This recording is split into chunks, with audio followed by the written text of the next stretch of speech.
मराठा नेते अशी भूमिका घेत नाही की मराठ्यांना ओबीसी मधून आरक्षण द्यावं का? हे जर कोर्टामध्ये टिकवायचं असेल तर आपल्याला घटना दुरुस्ती करावीच लागेल। मराठा विरुद्ध ओबीसी हा वाद होतोय की तो तापवला जातो? मराठा समाज, ओबीसी समाज, इतर समाजामध्ये कुठेही वाद नाही। काय वाटतं, अजित पवार मुख्यमंत्री होते झाले असते तर चांगलं झालं असतं। परत येणाऱ्यांना स्थान राहील पक्षात? ठराविक आमदार जे उगाचच तिकडे जाऊन नाटकं केलेले असतील त्यांना तिकडेच ठेवलेलं जास्त योग्य। स्पायडरमॅन सिनेमात एक वाक्य आहे, with great power comes great responsibility. मोठ्या ताकदीसोबत मोठी जबाबदारी सुद्धा येते। महाराष्ट्राच्या राजकारणात पॉवर म्हटलं की पवार आडनाव येतं, शरद पवार। महाराष्ट्राच्या राजकारणातलं एक असं नाव ज्या आडनावाभोवती नावाभोवती राजकारणाची जवळपास काही दशकांपासून चक्र फिरत आहे। शरद पवारांचा हाच वारसा पुढे नेण्याचा प्रयत्न जे करताय, ज्यांनी केलाय, ती व्यक्ती म्हणजे ज्यांनी जिल्हा परिषद सदस्यापासून त्यांच्या प्रवासाला सुरुवात केली, नंतर एका मंत्र्याला पाडून ते आमदारकीपर्यंत पोहोचले। ज्यावेळी कठीण प्रसंगात शरद पवारांसोबत जे काही घडलं होतं त्यावेळी शरद पवारांच्या पाठीशी उभा राहिलेला युवा नेता म्हणून ही व्यक्ती सर्वांना परिचित आहे। तर दुसरीकडे युवा संघर्ष यात्रेच्या या माध्यमातून तरुणाईंना साथ घालण्यात ही व्यक्ती यशस्वी ठरते। त्या व्यक्तीचं नाव रोहित पवार। नमस्कार मंडळी, मी आहे अनिकेत, तुम्ही पाहताय महाराष्ट्र भूमी विशेष बिनधास्त गप्पा आणि आज आपल्यासोबत आहेत रोहित पवार। स्वागत आहे तुमचं। पहिला प्रश्न युवा संघर्ष यात्रे संदर्भातलाच की युवा संघर्ष यात्रेची संकल्पना नेमकी काय आहे आणि ती कशासाठी आपण सुरुवात केली? ते कसं आहे, राजकारणात आपण माझ्यासारखे अनेक आमदार नाहीतर जे कोणी राजकारणात येण्याचा प्रयत्न करतात काहीतरी विचार घेऊन येत असतात, पण आजचं जे राजकारण ते अतिशय खालच्या लेवलला गेलेलं आहे। आणि जे काही भाषणं आम्ही ऐकतो नाहीतर जी काही चर्चा आज टी व्हीवर असेल नाहीतर नेत्यांच्या माध्यमातून जे काही वक्तव्य आज येत आहेत त्याच्यामध्ये सामान्य माणूस आणि सामान्य माणसाची जे काही अडचणी आहेत त्याबद्दल कुणीही बोलत नाही। आणि आज जर आपण बघितलं तर 60% लोकसंख्या ही 40 वयोगटाच्या खालची आहे। त्यांचे मुद्दे घेण्याची जरूरत आहे, म्हणजे युवांचे मुद्दे घेण्याची जरूरत आहे। शिक्षणाच्या अडचणी आहेत, नोकरीच्या अडचणी आहेत, महिलांच्या अडचणी आहेत, मुलींच्या अडचणी आहेत, हॉस्टेलच्या अडचणी आहेत, अशा विविध अडचणी आज असतानासुद्धा त्या बाबतीत कुणी चर्चा करत नाही। युवा संघर्ष यात्रेच्या मदतीने आम्ही हाच प्रयत्न करत आहोत की 30-35 मुद्दे आम्ही घेतलेले आहेत तर ते लोकांपर्यंत जावे आणि तसंच लोकांकडनं सुद्धा त्या बाबतीतली चर्चा व्हावी। आणि जे आज राज्यात चाललेलं आहे त्याच्यावरनं लक्ष कमी होऊन, म्हणजे नको त्या गोष्टी, आज कोण उपमुख्यमंत्री होणार, कोण मुख्यमंत्री होणार, त्याच्यावरच्या चर्चेऐवजी युवांच्या मुद्द्यांवर चर्चा व्हावी असं आम्हा सगळ्यांना वाटतं। म्हणून युवा संघर्ष यात्रा आपण सर्वजण मिळून काढत आहोत। युवा संघर्ष यात्रेच्या संदर्भातच अजून एक प्रश्न की कंत्राटी भरती संदर्भातला मुद्दा तुम्ही उचलला होता आणि मला वाटतं सरकारने आता ती जी भरती आहे ती रद्द केलेली आहे, तो एक मुद्दा होता। यानंतर स्पर्धा परीक्षा करणाऱ्या विद्यार्थ्यांसाठी तुम्ही पुणे विद्यापीठामध्ये जाऊन तिथे त्यांच्याशी संपर्क करत असतात, ती जी प्रक्रिया लांबलेली आहे अजून, त्या प्रक्रियेसंदर्भात किंवा या संदर्भात तुम्ही हा मुद्दा युवा संघर्षामध्ये आहे ना? म्हणजे नवीन भरती हा मुद्दा आहे, त्याच्याचबरोबर नियुक्त्या ज्या रखडल्या तोही मुद्दा आहे, आरोग्याचे विषय आहेत, MIDCचे विषय आहेत, शिक्षणाला म्हणजे जे काही स्कॉलरशिप वेळेवर मिळत नाही तोही मुद्दा आपण घेतलेला आहे। महिलांसाठी आज जर आपण बघितले सायबर सिक्युरिटी एक मोठा मुद्दा होत चालला आहे, तोही त्याच्यामध्ये घेतलेला आहे। शेतकऱ्यांची जी आत्महत्या होती त्याच्यावर बातम्या येतात, चर्चा कधी होत नाही, तर मग चर्चा करून आत्महत्या होणार नाही याच्यासाठी खोलात जाऊन आपल्याला काय करता येईल हाही मुद्दा आपण त्याच्यामध्ये घेतलेला। आरक्षणाचा मुद्दासुद्धा या यात्रेमध्ये घेतला आहे। त्यामुळे जे जे मुद्दे खऱ्या अर्थाने लोकांच्यासाठी महत्त्वाचे आहेत, कारण शेवटी कसं आहे, हाताला काम जोपर्यंत मिळत नाही आणि पोटाला जेवण जोपर्यंत मिळत नाही तोपर्यंत माणूस जगू शकत नाही। आणि अशा परिस्थितीमध्ये आज जर बघितलं की आईवडील कमी शिकले असले तरी मुलामुलींना शिकवतात, ग्रॅज्युएट डबल ग्रॅज्युएट करतात, पण हे सगळं करूनसुद्धा जर मुलांच्या हातामध्ये नोकरी नसेल तर मग फ्रस्ट्रेशन वाढू शकतं, डिप्रेशनमध्ये मुलं जाऊ शकतात। आज आपल्या देशामध्ये 5% जास्त युवा आज डिप्रेशनमध्ये आहेत आणि डिप्रेशनकडे चाललेले आहेत। त्यामुळे हे सगळे जे मुद्दे आहेत, जे हाताला काम देण्याचे मुद्दे आहेत, नाहीतर ज्या काही सुविधा सरकारकडनं दिल्या जातात स्कॉलरशिपसारख्या त्या वेळेवर मिळण्यासाठी, हे सगळे मुद्दे आपण या युवा यात्रेमध्ये घेतलेले आहेत। आणि जसं जसं आम्ही चालू तसे तसे मुद्दे हे वाढत जातील। भारत जोडोचे इन्स्पिरेशन घेऊन यात्रा काढण्याचा मानस होता? नाही, कसं आहे, ज्या ज्या काही चांगल्या गोष्टी असतात त्यातून आपण इन्स्पिरेशन घेतलंच पाहिजे। आता महात्मा गांधींनी यात्रा काढली होती त्यावेळेस त्यांच्या आधी जर आपण बघितलं तर अनेक धार्मिक आणि आध्यात्मिक यात्रा निघाल्या होत्या. गांधींनंतर आदरणीय पवारसाहेबांनी एक यात्रा काढली होती शेतकऱ्यांच्या निगडीत. काही इतर राज्यांमध्ये सुद्धा विविध नेत्यांनी यात्रा काढल्या होत्या. राहुल गांधींनी यात्रा काढली होती. त्यामुळे चांगल्या गोष्टीतून प्रेरणा घेणं हे वाईट काय, पण युवांच्या प्रश्नांसाठी ही पहिली यात्रा असणार आहे. प्रेरणा नक्कीच घेतलेली आहेत, फक्त मुद्दे थोडेसे वेगळे आहेत. 2017ला मला वाटतं तुम्ही पहिल्यांदा पुणे जिल्हा परिषद सदस्य म्हणून निवडून गेले. 2017 ते 2019-20 पर्यंत असा एक काळ होता की चंद्रपूरपर्यंत आम्ही पाहिलं की रोहित दादा विचारमंच होते आणि बऱ्यापैकी तिथे रोहित पवारांचं संघटन संपूर्ण महाराष्ट्रभर आम्हाला पाहायला मिळत होतं. पण त्यानंतर असं काय झालं की 2-3 वर्षामध्ये रोहित पवार तितके आम्हाला महाराष्ट्रभर दिसत नव्हते, कारण कर्जत जामखेडमध्ये तुम्ही व्यस्त झालात आणि महाराष्ट्राच्या संघटनावर तुम्हाला असं वाटतं की तिथे काय झालं. एक तर तुमच्याकडे आलेली माहिती जरा चुकीची आहे. मी कुठेही संघटन बनवण्याचा प्रयत्न करत नव्हतो. मी महाराष्ट्र जाणून घेण्याचा प्रयत्न करत होतो. जेव्हा केव्हा मी चंद्रपूरला जायचो, नाही तर समजा गडचिरोलीला जायचो, नाशिकला गेलेलो आहे, तिथं सामाजिक विषय घेऊन गेलेलो आहे. जसं की नाशिकला लहान मुलं दगावत होती. तिथं गेल्यानंतर कळालं की तिथं जे सरकारी दवाखाना आहे त्याच्यामध्ये काही बेसिक गोष्टी ज्या लागतात, मुलं जन्मल्या त्यांना जी काही सेवा मिळायला पाहिजे त्या नव्हत्या. मग आपण CSRच्या मदतीने तिथं त्या दिल्या. तर मग ह्या गोष्टींमध्ये मी खरं तर त्याच्यामध्ये होतो. आणि मग आमदार झाल्यानंतर मतदारसंघामध्ये विकासाचा बॅकलॉग खूप मोठा होता. त्यामुळे जे काही कामं ही प्रलंबित होती ती आपली सरकार असल्यामुळे ती लवकरात लवकर कशी होता येईल, फाईल ही नवीन करून खालून वरपर्यंत नेण्यासाठी थोडा वेळ जो लागतो. आणि 1.5 वर्ष करोनाचा काळ होता. करोनाच्या काळामध्ये सुद्धा कर्जत जामखेडच्या वतीने आणि माझ्या कंपनीच्या वतीने आपण सॅनिटायझर अख्ख्या राज्यात तिथं दिलं होतं, मास्क तिथं दिले होते, अनेक इतर विषय आपण केले होते. त्याच्यानंतर जेव्हा पूर परिस्थिती काही जिल्ह्यांमध्ये आली होती तेव्हा आपण मदतसुद्धा कर्जत जामखेडच्या वतीने आपण स्वतः तिथं पाठवली होते. त्यामुळे कदाचित आपल्याला मधला जो काळ आहे तो करोनामुळे असं वाटत असेल की मी कुठे नव्हतो, पण महत्त्वाचं काय की जे काय आपल्याला शिकता येईल, जेव्हा केव्हा शिकता येईल, तो प्रामाणिकपणे एक युवा जसा असतो तसा तो प्रयत्न मी केलेला आहे. राजकारणात तरुणांना येण्याची इच्छा असते आणि आता राजकारणात असं झालं आहे की थेट लोकसभेला काही लोकांना उभं केलं जातं, तरुणांना सुद्धा. तुम्हाला काय वाटतं ठराविक टप्प्याटप्प्याने आले, म्हणजे जसं तुम्ही आता जिल्हा परिषद सदस्य, मग आमदार, भविष्यात मंत्री, मुख्यमंत्री, हे टप्प्याटप्प्यानं येणं महत्त्वाचं असतं की थेट जर तुम्ही लोकसभा लढवली किंवा थेट आमदारकी लढवली? नाही, ज्याला आमदारकी लढवायची असेल ते लढवू शकतात, लोकसभा लढवायची लढवू शकतात, जिल्हा परिषद ग्रामपंचायतपर्यंत ते विचार त्या बाबतीत करू शकतात. फक्त एवढंच आहे की लढत असताना प्रामाणिकपणे लढावं. लढल्यानंतर यश आलं तर प्रामाणिकपणे काम करावं. यश नाही आलं तरीसुद्धा मतदारसंघामध्ये राहावं आणि मग लोकांचे प्रश्न समजून घेऊन येणाऱ्या इलेक्शनमध्ये लढावं.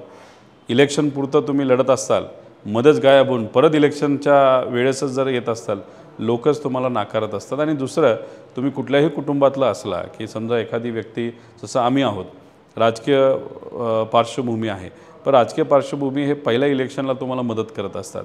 इलेक्शन झाल्यानंतर मतदारसंघामध्ये तुम्ही काय करता, कशा पद्धतीचा विकास करता, सरकारी यंत्रणेवर तुम्ही अवलंबून असता का मग लोकांना इतरही काही व्यवस्था सुखसुविधा तुम्हाला देण्यासाठी तुम्ही प्रयत्न करता, या सगळ्या गोष्टी मतदारसंघातले लोक बघत असतात. येणारं इलेक्शन जे असतं ते महत्त्वपूर्ण असतं. त्यामुळे तुमची मानसिकता काय आणि तुम्ही राजकारणामध्ये पद मिरवायला आलेला आहात का काहीतरी करून दाखवण्यासाठी आलेला आहे, हे जास्त महत्त्वाचं आहे. आणि माझ्यासाठी मी राजकारणात एक मॉडेल निर्माण करण्यासाठी आलेलो आहे की जे सहजपणे लोक स्वीकारतील आणि त्यातून कुठंतरी लोकांचं हितच जपलं जाईल. पवार आडनावाचं दडपण होतं राजकारणात येताना? प्रेशर येतं ना. आता शेवटी पवारसाहेबांसारखं काम जर करणारा एक नेता तिथं असेल तर नक्कीच ते कसे वागायचे, कसे बोलायचे, लोकांशी संपर्क त्यांचा कसा असायचा, तर याचं एक प्रेशर कुठं ना कुठंतरी येतच ना. आणि दुसरं कसं आहे की आज रोहित पवार असला तरी पवार नावाला जास्त महत्त्व आहे, हे आपण मान्य केलं पाहिजे की काय पवार नावामुळेच आम्हाला आज जी काय ओळख आहे ती आहे, हे समजून घेऊन आपली ओळख निर्माण करण्याचा प्रयत्न हा आपण सर्वांनी केला पाहिजे. दडपण असतंच, पण ते दडपण चांगल्या गोष्टीचं असतं आणि नक्कीच आपण त्या. आणि दुसरं एक कसं असतं की आपल्या आधीची पिढी जेव्हा राजकारणात असते आणि तुम्ही जेव्हा राजकारणात येतात तुमचे विचार सेम असले तरी काम करण्याची पद्धत वेगळी असते. अशामध्ये मग पूर्वी झालेल्या ज्या काही गोष्टी असतात, आज आमचे जे राजकीय विरोधक आहेत ते आज आम्ही जे करतो त्या कामावर कमी आणि आमच्या आधी ज्या पिढीने केलेलं काम त्याच्यावर जास्त प्रश्न करतात. माझं मत आहे ठीक आहे, त्याला उत्तरं आम्ही देऊ, पण जी झाली आहेत त्याच्यावर आज उत्तरं देण्यापेक्षा जे तुम्ही करणार आहात नाही ते करू शकता याच्यावर चर्चा होण्याची जरूरत आहे, जी आज दुर्दैवाने होत नाही. तुमच्या आडनाव म्हणजे जे रोहित पवार हे पवार आडनाव नसतं तर रोहित या एका तरुणाला राजकारणात येण्यासाठी काय अडचणी आल्या असतात, काय वाटतं? 100% जे काही आज सामान्य कुटुंबातल्या लोकांना अडचणी येतात त्या अडचणी तिथं नक्कीच आल्या असत्या. शेवटी एखाद्या नेत्यावर अवलंबून असतं. जसं की चव्हाण साहेबांना, आदरणीय पवार साहेबांमध्ये कुठंतरी एक स्पार्क दिसला म्हणून त्यांना उचललं, पण ते मोठेपणा कोणाचा होता तर चव्हाण साहेबांचा होता. कष्ट कोणाचे होते तर ते पवार साहेबांचे होते. त्यामुळे जर आज मी पवार कुटुंबातला नसलो असतो, पण समजा एखादा व्यक्ती चव्हाण साहेबांसारखा मलाही कुठेतरी मिळाला असतं तर मी राजकारणात सहजपणे आलो असतो. पण आजचं जे वातावरण आहे राजकारणाचं ते सामान्य कुटुंबातल्या लोकांना राजकारणात येण्यासाठी खूप पोषक आहे असं नाही. आज पैशाचा वापर खूप मोठ्या प्रमाणात केला जातो, शक्तीचा वापर केला जातो. मग अशा परिस्थितीमध्ये दुर्दैवाने लोकांचं प्रतिनिधित्व करणारे, ज्यांना लोकांच्या अडचणी खऱ्या अर्थाने माहिती आहेत, असं सामान्य कुटुंबातल्या मुलांना आज जर भीती वाटत असेल की आपण राजकारणात येऊ शकतो का, टिकू शकतो का, ती खरीच आज अडचण आहे. पण शेवटी नेत्यांची जबाबदारी आहे की अशा चांगल्या लोकांना पुढे आणणं आणि त्यांना ताकद देणं. रोहित पवार राजकारणी एक यशस्वी राजकारण्यासोबत एक यशस्वी उद्योजक व्यावसायिक म्हणून पण आहेत. बारामती ॲग्रो संदर्भात अनेक असे तरुण आहेत सध्या की जे नव्याने उद्योग क्षेत्रात येऊ पाहत आहेत. म्हणजे त्यांना उद्योगात यायचं आहे, उद्योजक बनायचं आहे आणि उद्योजक बनल्यानंतर मग पुन्हा काही राजकीय महत्त्वाकांक्षा त्यांच्या असतात. नव्यानं उद्योगात येऊ शकतं म्हणजे येऊ इच्छिणाऱ्या लोकांना, तरुणांना तुम्हाला काय सांगायचं? मी एवढंच सांगेल, तुम्ही व्यवसायामध्ये काय येतं एक तुम्ही समजून घ्या आणि व्यवसायामध्ये आल्या लगेच एखादं मोठं ऑफिस, नाही तर ऑफिसमध्ये एखादा AC, नाही तर एक मोठी गाडी, बंगला याच्या आधी तुम्ही लागू नका. सुरुवातीला काय की तुमचं खेळतं भांडवल तुमच्याकडे असणं महत्त्वाचं आहे. जर तुम्ही मॅन्युफॅक्चरिंगमध्ये आला तर त्याच्यावर इन्व्हेस्टमेंट करा ज्याच्यातून तुम्हाला उत्पादकता मिळणार आहे आणि मग ती विकून हळूहळू जसं तुम्ही वाढाल मग इतर गोष्टींकडे थोडं तुम्ही लक्ष द्या. आपण काय करतो की आल्या मोठं ऑफिस असावं, मोठी गाडी असावी, स्टेटस सिम्बल असावं असं काय नाही. आणि दुसरं, लोकांसाठी तुम्ही काम करू नये, स्वतःसाठी करा. लोक नेहमी तुम्हाला हेच सांगणार आहे की तुला हे जमणार नाही. स्वतः विश्वास ठेवा. आईवडिलांवर आणि तुमच्यावर प्रेम करणारे जे काही मित्रपरिवार आहेत त्यांच्यावर तुम्ही विश्वास ठेवा. अडचणी सगळ्यांनाच येतात. आपण काय करतो, जेव्हा आपल्याला एखादी अडचण येते तेव्हा आपण सहजपणे बोलून जातो आपलं नशीबच खराब आहे. त्यांचं बघा किती भारी नशीब आहे. अहो, मी ज्या कुटुंबातून येतो असं असतानासुद्धा मला इतक्या अडचणी आल्या तर मी आज इथं कदाचित वेळ पुरणार नाही एवढं मी बोलू शकतो. त्यामुळे तुम्हाला कुठल्या कुटुंबात जन्म घेणं हे तुमच्या हातात नाही. तुमचे आईवडील तुमच्यावर प्रेम करतात तेवढेच माझे आईवडील माझ्यावर प्रेम करतात आणि ही सगळ्यात मोठी गोष्ट आहे. आत्मविश्वास ठेवा. तुम्ही योग्य असा प्लॅन जर केला तर फंडिंग करणारे लोकंसुद्धा नक्कीच पुढे येत असतात. त्यामुळे प्लॅन हा बिझनेस अँगलली असावा. बिझनेसमध्ये इमोशनल राहून चालत नाही. जसं की त्यांनी हे केलं म्हणून मी हे करणार असं नाही. तुम्हाला काय करायचं हे तुम्ही ठरवा आणि तुम्ही फक्त करत जा. यश तुम्हाला आल्याशिवाय राहणार नाही एवढंच या ठिकाणी सांगतो. बारामती ॲग्रोमध्ये काम करत असताना जे संघटन केलं किंवा तिथे जे राज्यभर सगळं जाळं जे निर्माण केलं त्याचा राजकारणात फायदा होतो? राजकारणामध्ये एकतर जे रिसोर्सेस असतात, जी यंत्रणा असते त्याचा योग्य वापर करणं जसं बिझनेसमध्ये महत्त्वाचं आहे तसं राजकारणासाठी महत्त्वाचं आहे. त्याच्याचबरोबर पेशन्स. आणि जेव्हा तुम्ही बिझनेसमध्ये अनेक अडचणी बघता तर तुमची जी सायकॉलॉजी असते ना, तर विचार करण्याची एक पद्धत असते तीसुद्धा बॅलन्स होऊन जाते. आणि दुसरं, जर तुम्ही अतिशय अडचणीचा काळ बिझनेसमध्ये बघितलेला असेल की ज्याच्यामुळे कुटुंबाला अडचण होऊ शकते, नाही तर ज्याच्यामुळे पगार देण्याचीसुद्धा कधीकधी तुम्हाला अडचण येत होती, त्यावेळेस तुमची सायकॉलॉजी नाही तर तुमची जी पर्सनॅलिटी असते ती डेव्हलप होऊन जाते. त्यामुळे आज मला कुठेही भीती वाटत नाही. कुणी काय केलं, कुणी किती कारवाई केल्या, कुणी कशाची भीती दाखवली, मला माहिती मी कशातून बिझनेस वाढवलेला आहे. मी बिझनेसमध्ये आधी आलेलो आहे, मग राजकारणात आलेलो आहे. जे लोक राजकारणात आधी नंतर बिझनेसमध्ये आलेले आहेत त्यांना तर मला एवढंच सांगायचं आहे की उगाच तुम्ही या बाबतीत नादी कोणाच्या लागू नका. आज आपण राजकारणामध्ये लोकांचं हित जपण्यासाठी आलेलो आहे, उणीधुनी काढण्यासाठी आलेलो नाही. त्यामुळे त्याच्यामध्ये आम्ही जे काही गोष्टी बघितल्या त्या बघितलेल्या आहेत.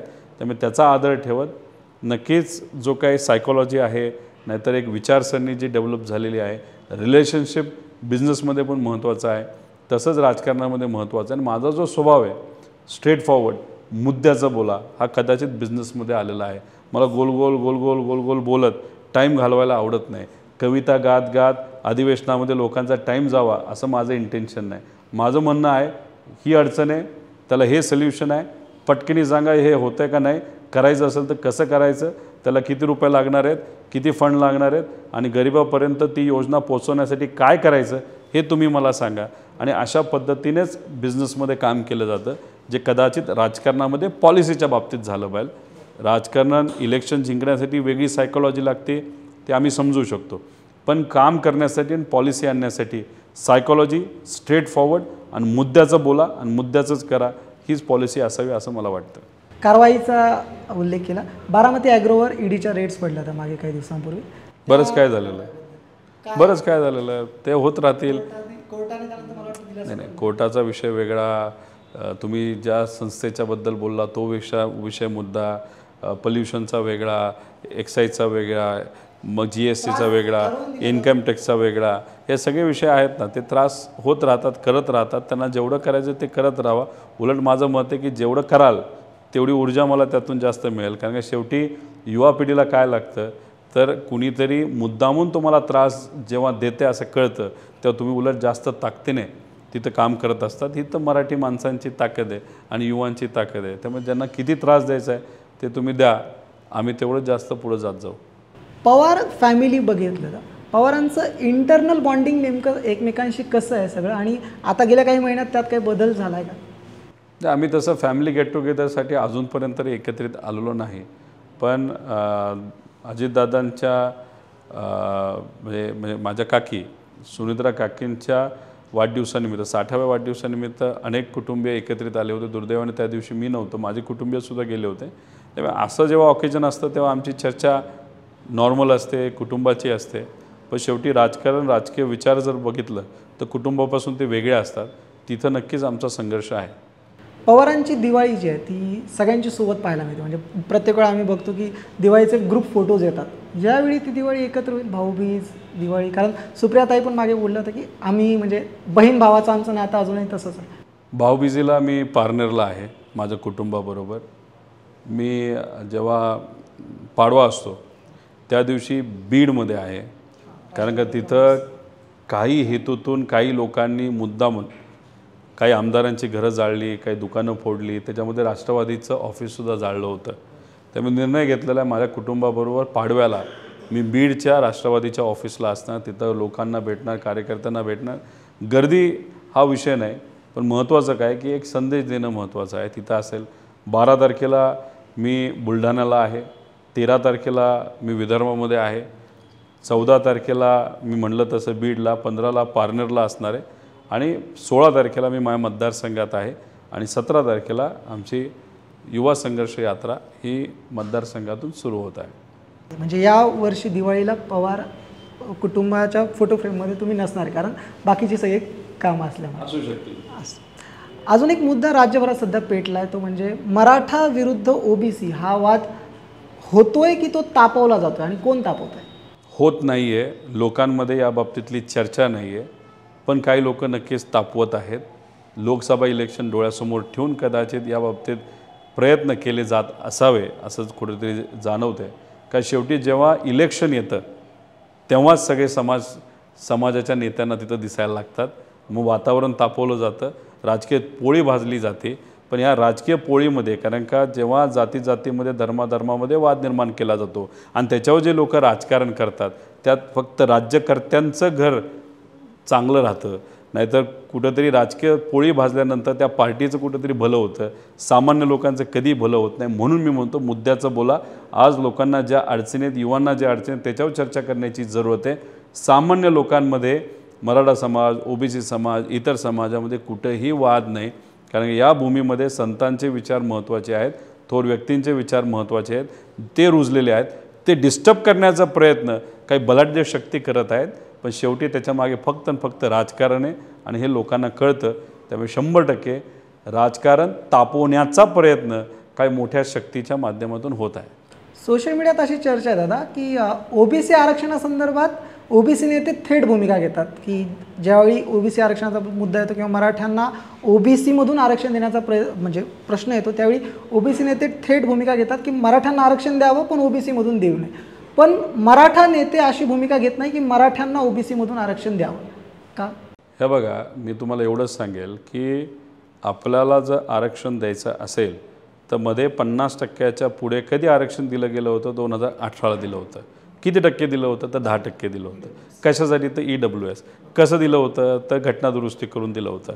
आपल्याला जर मराठा समाजाला 16% आरक्षण असेल, त्यानंतर मग मुस्लिम समाज असेल, लिंगायत समाज असेल, तसं धनगर समाज असेल, ह्या सगळ्यांना जर न्याय द्यायचा असेल खऱ्या अर्थाने, कारण कोर्टात टिकलं पाहिजे. अनेक वेळा आरक्षण दिलं जातं. आता पण तुम्ही सरकारमधल्या काही नेत्यांचे स्टेटमेंट जर बघितल्या तर हे टिकणार नाही, हे होऊच शकत नाही, मग परत वातावरण गरम करण्याचा प्रयत्न सुरू झाला. हे जर कोर्टामध्ये टिकवायचं असेल तर आपल्याला घटना दुरुस्ती करावीच लागेल आणि ते करायचं असेल तर केंद्र सरकारचा पाठिंबा आपल्याला लागेलच. आणि ते का टिकलं पाहिजे? कारण का आज मुलं स्पर्धा परीक्षेचा पेपर देतात, ते त्यांची नियुक्ती रखडली गेली, कोर्टात जावं लागतं आणि मग अशा अनेक अडचणी. त्याच्यामध्ये काय की इलेक्शन आलं की हा विषय येतो, तापला जातो, तात्पुरतं काय ते मलमपट्टी केली जाते, भावनेबरोबर सगळेच खेळतात आणि इलेक्शन झालं की सगळे विसरून जातात. त्यामुळे माझं असं मत आहे की ह्याच्यामध्ये खऱ्या अर्थाने भूमिका काय, कशा पद्धतीने आपल्याला पुढं जायचं आहे, ह्या सगळ्या गोष्टी बोलायला पाहिजे ना. एक तर आरक्षण मिळालंच पाहिजे, त्यासाठी सगळ्यांनीच प्रयत्न केला पाहिजे. आरक्षण मिळाल्यानंतर सरकारी नोकऱ्या किती? तर 2.5 लाख. आज दरवर्षी 10वी पास होणारे किती मुलं आहेत, मुली आहेत? तर 12 लाख मुलं आहेत. कॉलेजमध्ये हे जाणार कमी कमी प्रमाण होत जाणार. म्हणजे 10 लाख मुलांना तर वर्षाला आपल्याला नोकऱ्या द्यायच्या आहेत. सरकारी नोकऱ्या किती आहेत? 2.5 लाख. 7.5 लाख दरवर्षी मुलांनी. आणि ह्या 2.5 लाख दरवर्षी नाही आहेत, एकदाच आहेत. 32 लाख मुलं बसले आहेत. 2.5 लाख नोकऱ्या दिल्या, उद्या काय करणार? अरे पण प्रायव्हेट इन्व्हेस्टमेंट आली पाहिजे ना, नोकऱ्या आल्या पाहिजे, प्रायव्हेट कंपन्या आल्या पाहिजे. काय येत नाहीत? कुणीच प्रयत्न करत नाही. मग ह्याच्यामध्ये जेव्हा आता फॉक्सकॉनचा जो प्रोजेक्ट आहे तो गेला, गुजरातला गेला. का? गुजरातचं इलेक्शन होतं. 3 लाख इन्व्हेस्टमेंट होते. आता 3 लाख इन्व्हेस्टमेंट. आता ही खोली, ह्याला खोलीला इन्व्हेस्टमेंट 10 लाख लागते. सिमेंट कुठलं घेणार? महाराष्ट्रातलं घेणार. त्यातले TMT बार कुठलं? महाराष्ट्राचं घेतलं. लेबर कुठलं घेणार? महाराष्ट्राचं घेणार. इंजिनियर, सिव्हिल इंजिनियर कुठला? महाराष्ट्राचं घेणार. 3 लाख कोटी इन्व्हेस्ट जेव्हा होणार तेव्हा महाराष्ट्राच्या रेव्हेन्यूला किती मोठा इम्पॅक्ट आला असता? गेला प्रोजेक्ट गुजरातला. आता 3 लाख इन्व्हेस्टमेंट झाल्यानंतर 2.5 लाख लोकांना नोकरी मिळणार होती. ती कोण होते? शिक्षित होते. कुठले? इंजिनियर, कॉन्ट्रॅक्ट, तुमचे सिव्हिल इंजिनियर, तुमचे मेकॅनिकल इंजिनियर, IT इंजिनियर. आता ते नोकऱ्या कुठे गेल्या? ज्याला आज डिग्री मिळाली तो 2 वर्षाली जेव्हा इंटरव्ह्यूला जातो, इंटरव्ह्यू घेणारा म्हणतो 2 वर्ष काय झोपला होता का? आता ह्याला उत्तरं कोण देणार? ह्याच्यावर कुणीच चर्चा करायला नाही, कारण हे सगळ्या अवघड गोष्टी आहेत. त्यामुळे ह्याच्यावर चर्चा होणं पण तितकंच महत्त्वाचं आहे असं मला वाटतं. पवारांचा राजकीय वारसा चालवण्यासाठी रोहित पवार, सुप्रिया सुळे, अजितदादा सगळी लोक आहेत. पवारांना क्रिकेटमध्ये खूप इंटरेस्ट होता आणि अजितदादा किंवा सुप्रियाताई तितका क्रिकेटमध्ये इंटरेस्ट मला बघितला नाही, पण रोहित पवारांना त्यात इंटरेस्ट आहे. काय कारण? रोहित पवारांना क्रिकेट जास्त आवडतं, राजकारण जास्त आवडतं की क्रिकेटमधलं राजकारण? मला क्रिकेट खेळायला आवडतं आणि त्याच्यामध्ये जेव्हा केव्हा मी क्रिकेट खेळायचो तेव्हा एखादी टीम स्ट्रॉंग असेल, एखादी टीम वीक असेल तर सहसा मी वीक टीममध्ये खेळायला जास्त मला मजा यायची. कारण का वीक टीममध्ये राहिल्यानंतर जिंकणं, त्यात जो आनंद आहे तो जबरदस्त असतो. आणि दुसरं, क्रिकेट नाही तर कुठलाही खेळ घ्या, त्याच्यामध्ये जे काही डिसिप्लिन आहे, त्याच्यामध्ये जे काही रूल्स असतात, त्याच्यामध्ये जे स्पोर्टिंग स्पिरिट असतं ते मला खूप आवडतं. आणि माझा प्रयत्न आहे की ते स्पिरिट हे राजकारणात कसं येईल. पूर्वी होतं, आता ते राहिलेलं नाही. आता जर क्रिकेट आजच्या महाराष्ट्राच्या राजकीय स्टाईलमध्ये जर आपल्याला खेळायचं असेल तर मग त्याच्यामध्ये जर कुणी कोणाला आऊट केलं तर जो आऊट करतो त्याच्यावर कुठली तरी कारवाई होणार. त्याच्याचबरोबर जर एखाद्याला खऱ्या अर्थाने 6 मारला तर त्याला आऊट म्हणून तिथं निकाल दिला जाईल. त्यानंतर जर 200 रन केले असतील तर मग तिथं जो रन मोजणारा असतो इलेक्शन कमिशनसारखा तो म्हणेल नाही नाही नाही 100च रन झाले. तर असं एक वातावरण. आणि त्याच्यात बोलत असताना कॉमेंटेटर जसे पूर्वी बोलायचे आत्ताही बोलतात सभ्य भाषेत. मग आजचे राजकीय नेते खालच्या पातळीवर जाऊन आईमाई तिथं काढणार, अशा पद्धतीचं वातावरण आज राजकारणात झालं आहे. त्यामुळे स्पोर्ट्स मला आवडतं, मला बघण्यापेक्षा खेळायला जास्त आवडतं. मी महाराष्ट्र क्रिकेट असोसिएशनचा अध्यक्ष.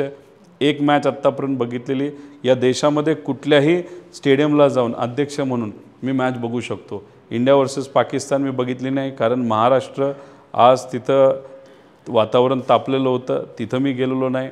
इतरही कुठल्या मॅचेस मी तिथं बघितल्या नाही. महाराष्ट्रात जर अडचण असेल आणि मी स्टेडियमला जाऊन मॅच बघत असेल तर ते मला न पटणार आहे. त्यामुळे महाराष्ट्रात जे राजकीय परिस्थिती आहे ती अतिशय वाईट परिस्थिती आहे. क्रिकेट या वातावरणामध्ये गेल्यानंतर राजकीय परिस्थिती कशी असावी तिथे एक प्रेरणा मिळते, म्हणून मला क्रिकेट आवडतं. MPLचं नियोजन यावेळी सुंदर होतं, MPL छान झालं. तुमचा आवडता मराठी क्रिकेटपटू कुठला? नाही, केदार जाधव आहे, गायको ऋतुराज आहे, मंदना पण चांगले खेळते, त्यामुळे सगळेच चांगले प्लेयर आहेत. पुन्हा राजकारणात राष्ट्रवादी जे शिवसेनेसोबत घडलं होतं मागच्या वर्षी, आता ते काही महिन्यांपूर्वी राष्ट्रवादीसोबत पण घडलं. अशी चर्चा होती की जेव्हा कधी ही सगळी नेते मंडळी राष्ट्रवादी म्हणजे पवारांची साथ सोडून भारतीय जनता पक्षासोबत गेली, त्यानंतर सोशल मीडियावर रोहित पवारांनी एक कॅम्पेन केलं होतं की आजपर्यंत यांना काय काय दिलं. मग तुम्ही छगन भुजबळ, हसन मुश्रीफ साहेब, प्रत्येकांना आतापर्यंत पवार साहेबांनी कुणाला काय दिलं हे सगळं सांगितलं. अजितदादांबद्दल काही बोलले नाही. कॅम्पेन केलं नव्हतं. जे जे काय फोन आले त्या पद्धतीने फक्त सोशल मीडियावर ते व्यक्त झालो. सहसा कसं असतं की तुम्ही व्यक्त होत असताना सुरुवातीला ठराविक लोकांबद्दल व्यक्त झाला आणि लोक त्या बाबतीत चर्चा करायला लागले तर सगळ्यांनाच ती चर्चा ही लागू होती. त्यामुळे इतर लोकांना ती आपोआप लागू झाली. त्याच्यावरून जे काही लोकांना वाटायचं ते वाटलं. काय वाटतं, अजित पवार मुख्यमंत्री होतील? झाले असते तर चांगलं झालं असतं. आताही झाले तर त्यांचं मी पुतण्या म्हणून स्वागत करेल, पण नागरिक म्हणून मी नक्कीच स्वागत करणार नाही, कारण का ते भाजपच्या ताकदीने तिथं प्रतिगामी विचार घेऊन तिथं मुख्यमंत्री होतील. पण मुख्यमंत्री झाल्यानंतर पुतण्या म्हणून मी त्यांचं अभिनंदन नक्कीच करेल. पण जर पुरोगामी विचाराबरोबर राहून जर मुख्यमंत्री झाले असते आणि त्यांची ताकद कुठेही कमी करण्याचा प्रयत्न तिथं असणाऱ्या पुरोगामी विचाराच्या नेत्यांनी केला नसता जो भाजपमध्ये होतोय, त्यामुळे त्याचं स्वागत तिथंही केलं असतं, इथंही केलं असतं. पण नागरिक म्हणून तिथं जास्त आनंद झाला असता. दोन पक्षातला फूट पाहिला. शिवसेनेमध्ये फूट पडली तेव्हा सुरत, गुवाहाटी असा सगळा प्रवास करावा लागला. रस्त्यावर पण लढाई झाली अनेक ठिकाणी. राष्ट्रवादीबद्दल फूट पडली पण इतकी लढाई किंवा आरपारची लढाई अशी तितकी झाली नाही. म्हणजे विचारधारेमधला तो फरक होता की काय, कशामुळे असं सगळं काही झालं नाही? तुम्हाला वाटतं तितका लढा तो तीव्र का झाला नाही जितका शिवसेनेत होता? ते तुम्हाला इलेक्शनच्या वेळेसच कळेल. आदरणीय पवार साहेबांचा अनुभव, राजकीय अनुभव 60 वर्षाचा आहे.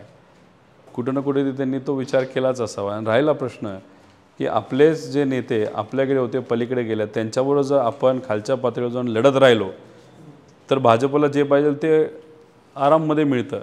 त्यामुळे साहेबांनी ठरवलं असावं की आपले नेते जे पलीकडे गेले त्यांच्यावर बोलण्यापेक्षा भाजपवर जर बोललं तर खऱ्या अर्थाने जी पार्टी जो विचार जबाबदार आहे कुटुंब फोडायला, पार्टी फोडायला, त्यांच्यावर टार्गेट केलेलं जास्त योग्य राहील, जे भाजपला अनपेक्षित होतं.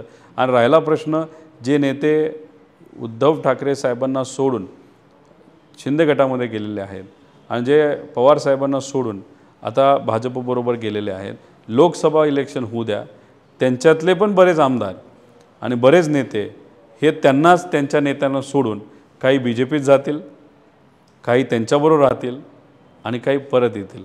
हे लोकसभेनंतर आपल्याला कळेल. परत येणाऱ्यांना स्थान राहील पक्षात.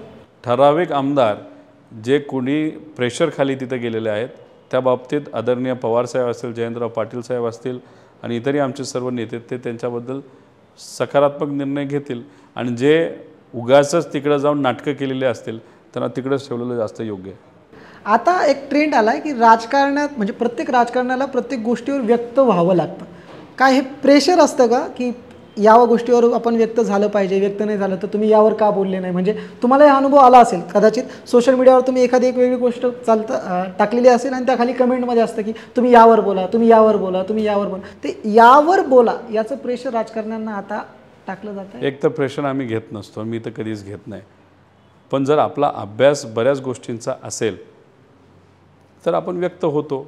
अभ्यासच नसेल तर व्यक्त कशाला बोंबलायला होतोय आपण?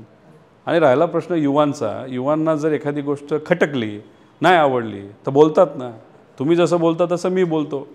मी युवा मला म्हणतो आणि मी जर व्यक्तच होत नसेल, मी जर कॅल्क्युलेशन करत बसलो, अरे त्याला वाईट वाटेल, त्याला वाईट वाटेल, पण चूक केली तर बोलायला काय हरकत आहे? मी चूक केलं, माझ्या कोणीतरी बोलेल. जर मी बोललोच नाही त्याचा अर्थ मी खूप विचार करून राजकारण करतोय. मी खूप विचार करून राजकारण करत नाही. मला जे चुकलं ते चुकलं, बरोबर ते बरोबर. कधी मी मोदी साहेबांचं पण तिथं कौतुक केलेलं आहे, अनेक वेळा त्यांच्या विरोधात बोललेलो आहे. त्यामुळे जे योग्य ते योग्य, जे खराब ते खराब, अशा पद्धतीचं राजकारण माझं आहे. माझं फार सिम्पल राजकारण आहे. विधानमंडळात म्हणजे ज्यावेळी आम्ही अधिवेशन बघतो तिथे रोहित पवार आम्हाला प्रत्येक वेळी बोलताना पाहायला मिळतात. म्हणजे कुठलाही मुद्दा असेल तर ते मुद्दा घेऊन असतील. हुडी घालून जाणारा आमदार पण मीच, म्हणजे मला वाटतं 2-3 अधिवेशन पाहिलं पण पहिलाच आमदार हुडी वगैरे, म्हणजे तरुणांचं नेतृत्व करताय तर तरुण तिथे दिसले पण पाहिजे, तरुणांचे प्रश्न पण तिथे असले पाहिजे. पण तुम्ही वगळता युवक आमदार जे युवांचे चेहरे म्हणून काम करतात त्यांच्या कामगिरीवर समाधानी आहात? नाही नाही, ते त्यांच्या लेवलला चांगलं काम करतात, त्यांचाही अभ्यास असतो, त्यांची वेगळी स्टाईल आहे, माझी वेगळी स्टाईल आहे. त्यामुळे स्टाईल वेगळ्या असू शकतात, पण ते त्यांच्या मतदारसंघासाठी प्रयत्न करतात. मी माझ्या मतदारसंघाबरोबरच महाराष्ट्रातील युवांचे जे मुद्दे आहेत ते मांडत असतो. त्यामुळे आपापल्या स्टाईलमध्येच हे सगळे काम करत असतात. त्यामुळे त्यांची स्टाईल चुकीची आणि माझी चांगली आहे हे बोलणं खरं तर मला तो हक्क नाही, पण मी माझ्या पद्धतीने ते काम करत असतो. अजून भीमथडीच्या संदर्भात एक जत्रा आपल्या मला वाटतं आईच्या संदर्भात होत असते, त्या आयोजित करत असतात. ते जे इनिशिएटिव्ह आहे ते इनिशिएटिव्ह नेमकं काय आणि ते महाराष्ट्रभर का होऊ नये असं वाटतं? मला वाटतं तुमच्या मुलांचा पण तिथे स्टॉल असतो. मुलीचा असतो. 16-17 वर्षापूर्वी आईली एक संकल्पना आणली होती. आई बचत गटामध्ये खूप मोठ्या प्रमाणात काम करते. काम करत असताना तिला 16 वर्षापूर्वी असं जाणवलं की एक प्लॅटफॉर्म असावा जिथं शहरामध्ये जर ग्रामीण भागातल्या महिला त्यांनी जे काही उत्पादित केलेलं आहे, कुणी खाद्यपदार्थ असतील, कुणी कपड्याचे काही गोष्टी असतील, कुणी लाकडी काही खेळणी बनवली असतील, त्यांना व्यासपीठ मिळालं पाहिजे, नाही तर मार्केट मिळालं पाहिजे. ते आपल्याला कसं देता येईल? तर पुणे एक खूप मोठं मार्केट आहे. मग या ग्रामीण भागातल्या महिलांना एकत्रित आणून त्यांना जर संधी पुण्यामध्ये आपण देऊ शकतो एका प्लॅटफॉर्मवर, तर मग पुणेमध्ये असणारे जे काही नागरिक आहेत ते तिथे येतील, खरेदी करतील. त्यामुळे पुण्यातला जो पैसा आहे तो खऱ्या अर्थाने डायरेक्ट महिलांना बचत गटाला मिळेल या हेतूतून तो कॉन्सेप्ट आपण चालू केला होता. पुण्यामध्ये गेले 16 वर्ष सातत्याने तो चालू आहे. जेव्हा तुमचा विचार पक्का असतो, प्रामाणिकपणे तुम्ही प्रयत्न करता, तेव्हा तुम्हाला सातत्य मिळतं. अनेक लोक सुरुवात करतात, बंद करतात, सुरुवात करतात, बंद करतात. तसं माझ्या आईच्या बाबतीत झालेलं नाही. पूर्णपणे श्रेय हे आईला आणि तिच्या टीमला जातं आणि माझे वडील तिला पाठिंबा देतात. त्यामुळे हा कॉन्सेप्ट येत्या काळामध्ये जशी ताकद आम्हाला मिळेल तसं इतर जिल्ह्यांमध्ये, इतर शहरांमध्ये पण आपल्याला कसा लागू करता येईल याचा प्रयत्न आम्ही करू. पण आत्तापर्यंत भीमथडी जत्रा कधीही प्रॉफिटमध्ये आलेली नाही, नुकसानच झालेलं आहे. आपल्यालाच पैसा त्याच्यामध्ये टाकावा लागला तो प्लॅटफॉर्म करण्यासाठी.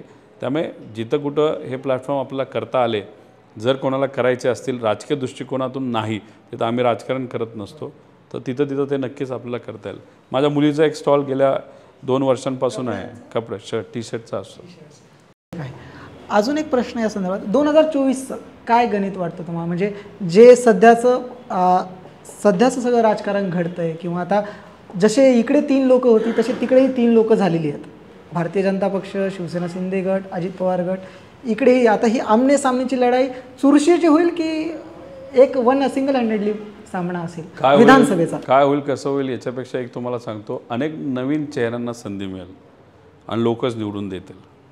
फक्त ते नवीन चेहरे कोण असतील, ते कसे शोधायचे हे आपलं सर्वांना ठरवावं लागेल. आणि लोकांनीसुद्धा ठरवलं पाहिजे, पैसा का लोकशक्ती, आणि लोकशक्तीला निवडतील. आणि खूप नवीन चेहरे, आणि 2014ला आणि 2019ला युवकांचं प्रमाण म्हणजे 40 वयोगटाच्या खालचं 19% घटलं आहे. 2014ला जास्त युवा होते, 19ला ते कमी झाले. आणि माझ्या अंदाजाने 2024ला जेव्हा निवडणुका होतील तेव्हा 30% प्रमाण युवांचं अधिवेशनामध्ये वाढलेलं असेल. 2024ला राष्ट्रवादीची जर सत्ता आली युतीसोबत, तर कुठलं असं खातं आहे की जे तुम्हाला वाटतं, जर तुम्हाला मंत्रिपद मिळालं तर कुठलं असं खातं आहे की ज्यामध्ये तुम्हाला काम करायला खरंच आवडेल? मंत्रिपद मिळेल नाही मिळेल मला माहीत नाही, पण मी 3 विभागावर लक्ष करावं लागेल. एक आहे इंडस्ट्री, नोकऱ्या मिळाल्या पाहिजे. दुसरं आहे शिक्षण आणि आरोग्य. शिक्षण आणि आरोग्य. अजून एक आता एक ओळीत काही नावं तुम्हाला सांगतो, त्या नावाबद्दल एक ओळीत तुम्हाला जे काय असेल तुमची प्रतिक्रिया सांगा. देवेंद्र फडणवीस, अभ्यासू नेता, पण राजकारणासाठी काहीही करू शकतात असे एक व्यक्तिमत्व. एकनाथ शिंदे, एक नेता, पण नेत्याबरोबर एक कार्यकर्तासुद्धा. पण कार्यकर्ता असताना ज्या लोकांबरोबर ते गेलेले आहेत त्याच्यामागे कुठं ना कुठंतरी काही ना काहीतरी व्यक्तिगत कारण असावं असं सगळ्यांना वाटतं. किरीट सोमय्या, माजी खासदार. दादा की ताई, कशाच्या बाबतीत? तुम्हाला निवडायचं असेल एक, अजित दादा की सुप्रिया? प्रशासनावर जर वचक ठेवायचं असेल तर दादा, आणि योग्य पद्धतीने लोकांचे प्रश्न प्रभावीपणे जर अधिवेशनामध्ये मांडायचे असेल तर ताई. बारामती की कर्जत जामखेड? बारामतीली मला जन्म दिला, कर्जत जामखेडली मला लढायला शिकवलं. गडकरी की फडणवीस? गडकरी. विरोधी पक्षातला तुमचा आवडता नेता कोण, गडकरी सोडून? विरोधी पक्षातला आवडता नेता गडकरी सोडून? केंद्र राज्य पकडून म्हणताय? केंद्र राज्य पकडून. खूप विचार केला नाही आहे. तसं बघितलं तर विरोधी पक्षात आपण जेव्हा बघतो भाजपमध्ये, राज्यातलं इलेक्शन असू नाही तर केंद्रातलं, एकच चेहरा आपला दिसतो, तो म्हणजे नरेंद्र मोदी साहेब. नरेंद्र मोदींबद्दल आवडणारी आणि न आवडणारी एक गोष्ट? आवडणारी म्हणजे एकतर हार्डवर्क नक्कीच त्यांचं जास्त आहे. न आवडणारी कधी कधी असं वाटतं की त्यांची जी टीम आहे ते जबाबदार आहेत असं मला वाटत नाही. त्यांची जी टीम आहे मीडियाची, ते त्यांना खूपच जास्त ॲक्टिंग करण्यासाठी लावतात. शेवटचा एक प्रश्न, युवा संघर्ष यात्रेचा आता दुसरा पुन्हा आता ती सुरू करताय, कधी सुरू होते, काय त्याची म्हणजे कधी सुरू होणार आणि कधीपर्यंत असणार? 17 तारखेला सुरू होईल आणि अंदाजे 11 तारखेला नागपूरला ती पोचेल. पूर्वी आम्ही दिवसाला 17 ते 18 किलोमीटर करत होतो, आता 22 ते 26 किलोमीटरपर्यंत दिवसाला आम्हाला करावं लागेल. 20 दिवसामध्ये आमचा प्रवास हा नागपूरपर्यंत पोचेल. तर मंडळी, हे होते राष्ट्रवादीचे नेते आमदार रोहित पवार. तुम्हाला आमचा बिनधास्त हा सेगमेंट कसा वाटतो? तुमच्या प्रतिक्रिया आमच्यासाठी महत्त्वाच्या आहेत. कमेंट करून तुमच्या प्रतिक्रिया नक्की कळवा. आपला अमूल्य वेळ दिल्याबद्दल धन्यवाद. धन्यवाद.